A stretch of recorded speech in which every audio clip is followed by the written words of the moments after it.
Admiral Zirek's triumphant gesture toward the star map died mid-motion. His blue-scaled arm hung suspended in the air as his 3 hearts simultaneously skipped a beat. The holographic display flickered, updating with the latest navigation data from the Galactic Archive, and there it was. A small, blue-green planet in an unremarkable system, now bearing a crimson skull marker and the designation every spacefaring species feared. Deathworld Class X quarantine advised. Navigation.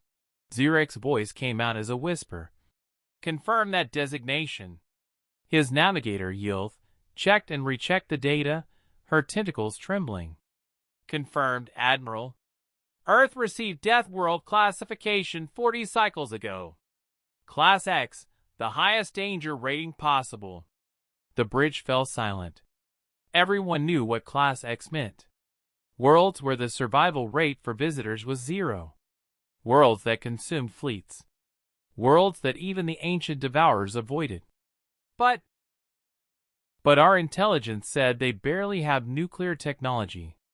Zirek's strategic advisor, Korvax, pulled up the data. They haven't even colonized their own moon properly. How can they be Class X? Yiltha's fingers flew across her console, pulling up the classification report. Sir, it's not their technology. It's everything else. The report materialized before them, and Zirek began reading aloud, his voice growing more incredulous with each line. Gravity, 40% higher than galactic standard. Atmospheric composition, 78% nitrogen, a neutral gas that most species use for industrial cooling. Liquid dihydrogen monoxide covers 71% of the surface. That's a universal solvent. Korvax interrupted. It dissolves almost everything. Zirek continued, his voice shaking. Average temperature variations. -89 to +58 degrees Celsius. Tectonic instability rating, active. Volcanic activity, constant. Weather systems include electrical storms, frozen precipitation, rotating wind vortexes capable of destroying structures. Look at the biology section. Yilth whispered in horror. Zirek scrolled down, his scales paling from blue to gray. Microscopic organisms. Over 1 trillion species, 98% unknown, many fatal to non-native biology. Macrofauna includes ambush predators in water systems. Pack hunters with enhanced olfactory tracking. Megafauna weighing up to 6,000 kilograms. Flying predators with talons capable of. He stopped, unable to continue. The list went on for pages. Admiral. His security chief interjected.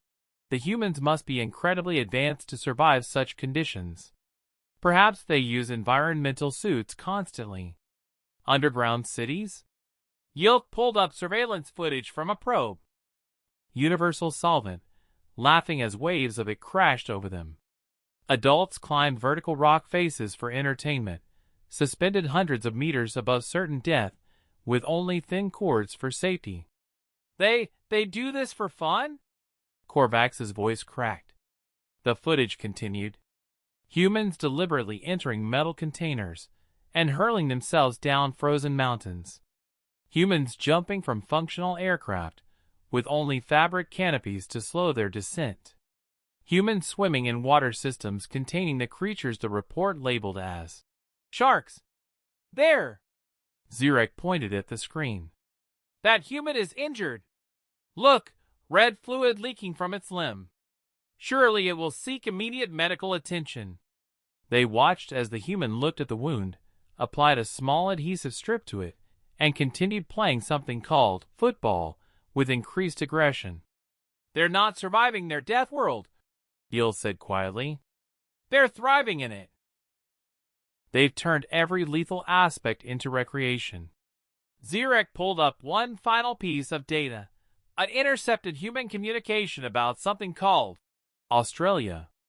Even the humans classified part of their own world as everything there tries to kill you, and yet millions of them live there by choice. Admiral, Korvax asked carefully. Should we abort the invasion? Xerix stared at the map, at that small planet with its crimson skull marker. He thought about his species, evolved on a garden world where the greatest danger was mild seasonal allergies.